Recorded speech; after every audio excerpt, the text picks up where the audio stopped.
Ang mekanikal na mga relo ay hindi gumagamit ng battery, ngunit gumagawa ito ng sarili niyang energy, nag-iimbak nito, na siya rin mismong ginagamit niya upang patakbuhin ang mga gears nito at magbigay buhay sa relong inaasahan natin para malaman ang ating oras.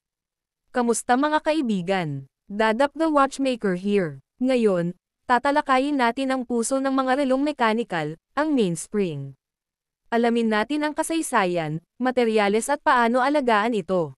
Ang mainspring ang pinagmumulan ng enerhiya ng mga relong mekanikal, iniimbak ng mainspring ang enerhiyang binibigay ng prosesong tinatawag na winding. Mayroong dalawang uri ng winding system, ang manual winding at automatic winding.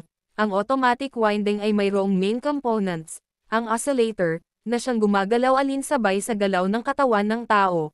Pinapasa ng oscillator ang enerhiya papunta sa rotor, ang enerhiya mula sa rotor ay pinapasa naman papuntang gear train, at galing sa gear train, ay ipinapasa ito papuntang mainspring na iniimbak naman ng mainspring bilang mechanical energy. Ang unang mainspring noong 1700s ay gawa sa bakal. Sa paglipas ng panahon, noong 1800s, gumamit sila ng mga alloy ng bakal o bakal na hinalo ng ibang mga elemento. Pagsapit ng 1900s, nag-eksperimento sila gamit ang iba't ibang mga elemento, sa wakas na develop nila ang Elenvar. Isang alloy ng pinaghalong bakal, chromium, nickel at tungsten, manganese, carbon, silicon at molybdenum, ito'y mas matibay sa korosyon, may mataas na elastisidad at kakayahang mapanatili ang tibay at elastisidad nito kahit sa init.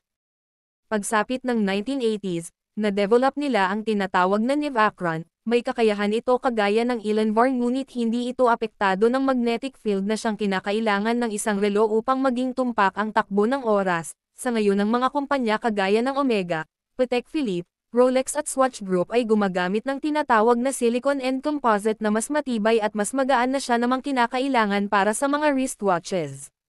Para mapanatili ang kalusugan ng iyong mechanical watch, ugaliin ang regular na pagbibigay ng enerhiya sa pamamagitan ng pagsusuot dito. Laging paglilinis at pagpapalubog sa tubig kung ito'y water resistant. Pagpapalit ng mainspring bawat 10 hanggang 20 taon. At pagkonsulta sa eksperto para sa pag-aayos at paglilinis ng inyong mga relo. Kayo mga kaibigan, kung kayo ang tatanungin, paano nyo inaalagaan ang inyong mga relo? Huwag kayong mag-atubiling magbigay ng comment. Ayon pa nga sa isang unknown author, maintenance is the silent guardian of longevity.